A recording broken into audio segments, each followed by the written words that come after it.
قادر مطلق خدا باپ اور بیٹے روح القدس کا فضل اور اطمینان آپ کو ہمیشہ حاصل ہوتا رہے، آمین۔ آج ہم یہ تعلیم پائیں گے کہ نجات اور چال چلن کے درمیان تعلق کیا ہے۔ What is the connection between salvation and conduct؟ نجات کیا ہے جسے ہم مسیحی لوگ نجات کہتے ہیں؟ سالویشن کیا ہے؟ گناہ اور اس کے اثرات سے چھٹکارا نجات ہے۔ انسانی تاریخ میں، انسانی نسل میں گناہ چل رہا ہے، لیکن گناہ اور اس کے اثرات سے چھٹکارے کا نام نجات ہے۔ اس کے اثرات کیا ہیں گناہ کے؟ خدا سے دوری۔ جب آدم اور حوا نے گناہ کر لیا تو وہ خدا سے دور کر دیے گئے، اس کے جلال سے نکال دیے گئے، اور پھر موت بھی آ گئی، کیونکہ خدا کا حکم توڑنا گناہ ہے، اور گناہ کی مزدوری موت ہے۔ یسایہ 64واں باب 5ویں آیت سے، تو اس سے ملتا ہے جو خوشی سے صداقت کے کام کرتا ہے، اور ان سے جو تیری راہوں میں تجھے یاد رکھتے ہیں۔ دیکھ تو غضبناک ہوا کیونکہ ہم نے گناہ کیا اور مدت تک اسی میں رہے، کیا ہم نجات پائیں گے؟ ہم گناہ میں پڑے ہیں، مدت تک اس میں پڑے ہیں، کیا ہم نجات پائیں گے؟ یہ سوال ہے، خواہش ہے انسان کی کہ ہم نے تو گناہ کر لیا ہے، اب اس کے اثرات سے آزاد کیسے ہونا ہے، نجات کیسے پانی ہے؟ یہ خواہش ہے، آرزو ہے، فریاد ہے، درخواست ہے، سوال ہے کہ ہم گناہ کے اثر میں ہیں، اس سے نجات کیسے پائیں گے؟ رومیو 3 باب اور 23ویں آیت، سب نے گناہ کیا اور خدا کے جلال سے محروم ہیں۔ یہ اثر ہے گناہ کا کہ ہم جلال سے محروم ہیں، خدا کے جلال سے خارج کر دیے گئے، خدا کے گھر سے نکال دیے گئے، باغ عدن سے نکال دیے گئے، اس خوشی بھری زندگی سے نکال دیے گئے۔ رومیو باب نمبر 5 اور 12ویں آیت، جس طرح ایک آدمی کے سبب سے گناہ دنیا میں آیا اور گناہ کے ساتھ موت آ گئی، موت سب آدمیوں میں پھیل گئی۔ یہ دوسرا اثر ہے گناہ کا، خدا سے دوری اور پھر موت۔ اور رومیو باب نمبر 6 اور آیت نمبر 23، گناہ کی مزدوری موت ہے۔ اور بائبل بتاتی ہے، فرشتہ ظاہر ہوا یوسف پر اور اس سے کہا کہ تو اپنی بیوی مریم کو اپنے ہاں لے آنے سے نہ ڈر، جو بچہ اس کے پیٹ میں ہے وہ روح القدس کی قدرت سے ہے، اس کا نام یسوع رکھنا، کیونکہ وہی اپنے لوگوں کو ان کے گناہوں سے نجات دے گا۔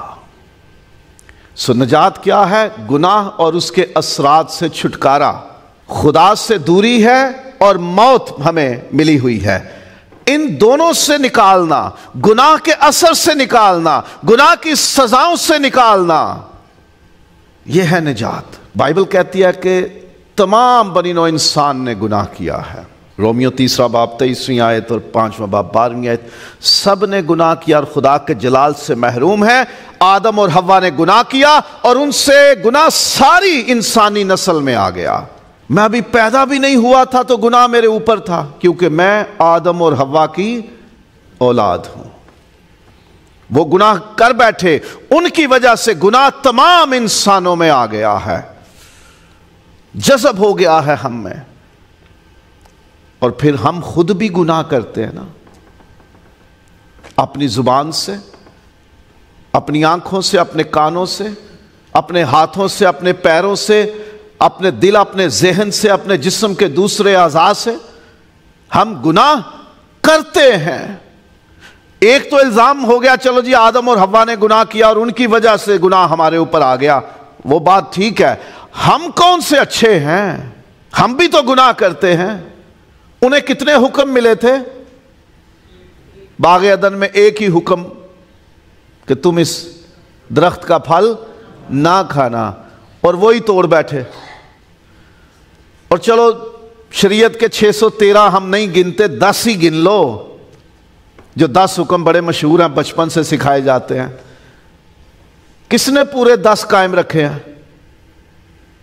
چلو 1-2 ایسا ہوگا نہیں کیا ہوگا اپنے گناہ، وہ حکم نہیں توڑا ہوگا، مان لیتے ہیں، لیکن باقی کے کو 7 8 6 5 4 3 2 اگر ایک بھی حکم توڑا ہوا ہے تو ہو گئے نا ہم آدم اور حوا کے برابر. انہیں ایک ملا، انہوں نے وہ توڑ دیا. چلو ہم 613 شریعت کے پورے نہیں گنتے، ہم صرف 10 گنتے ہیں. اور لکھا ہے یعقوب کے خط میں جس نے ایک حکم توڑا اس نے پوری شریعت توڑ دی. اگر ہم نے کبھی خدا کا ایک حکم بھی توڑا ہوا ہے تو ہم ان سے الگ نہیں، ہم بھی گناہگار ہیں. اور ہر روز کتنے کرتے ہیں ہم اپنے اوپر کبھی بھی نگاہ کرنا پسند نہیں کریں گے، کیونکہ ہمیں اپنی بڑی گھناؤنی صورت دکھے گی. کلام کا آئینہ پکڑ کے اپنی صورت دیکھیں گے نا تو ہمیں بڑا برا چہرہ اپنا دکھے گا، داغدار چہرہ ہوگا، کیونکہ اس میں ہمیں اپنے گناہ دکھیں گے. تو بائبل کہتی ہے کہ سب انسان گناہگار ہیں. تو نجات کی پھر سب انسانوں کو ضرورت ہے. اور گناہ کی وجہ سے ہمارا چال چلن بھی نکما اور ناراست ہو گیا ہے. گناہ گار ہونے کی وجہ سے خدا سے جدا ہو گئے. جب خدا سے ہم جدا ہو جاتے ہیں تو پھر ہم اپنی عقل پر چلتے ہیں، پھر ہم ابلیس کا حکم مانتے ہیں، پھر ہم دنیا کی راہوں پر چلتے ہیں، اپنے دل کی خواہشوں کے پیچھے چلتے ہیں، اپنی سوچ سے چلتے ہیں. تو ہمارے کام کاج، ہمارے طور طریقے، ہمارا سلوک، ہمارا رویہ، ہمارا زندگی گزارنے کا طریقہ سب کچھ نکما اور ناراست ہو جاتا ہے، گندا ہو جاتا ہے، کیونکہ ہم خدا سے دور ہو جاتے ہیں. اس وجہ سے خدا سے جڑے رہیں تو ہم ٹھیک رہیں. جب گناہ ہماری زندگی میں آ جاتا ہے تو ہم خدا سے دور چلے جاتے ہیں اور پھر ہمارا چال چلن نکما ہو جاتا ہے، گندا ہو جاتا ہے. اور پیدائش کی کتاب 3 باب پڑھے تو وہاں سب کچھ اچھا تھا.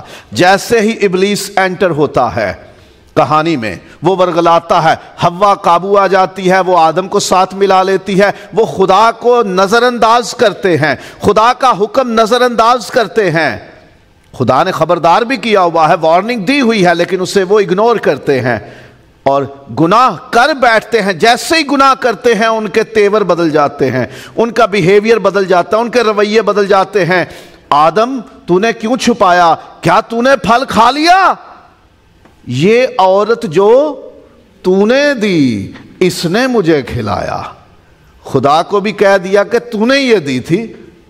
رویہ بدل گیا نا، چال بدل گئی، بندے کی ٹون ہی بدل گئی ہے. تو نے دی تھی اور اس نے کھلایا مجھے. فوراً سے پہلا نتیجہ برآمد ہو گیا کہ چال چلن، طور طریقہ، رویے، سلوک، گفتگو کا لہجہ، زندگی کا طریقہ سب کچھ بدل گیا. پہلے جس عورت کے کہنے پہ کھا لیا تھا، کوئی چونچرا نہیں کی، کوئی بحث نہیں کی، اب اسی پہ الزام لگا رہا ہے. جس خدا کے حضور میں رہتا تھا، جس سے خوش تھا، اب کہتا ہے تو نے ہی یہ دی تھی، میری کیا غلطی اس میں. تو چال چلن پہ اثر انداز ہوتا ہے گناہ کی وجہ سے ہمارا چال چلن بگڑ گیا.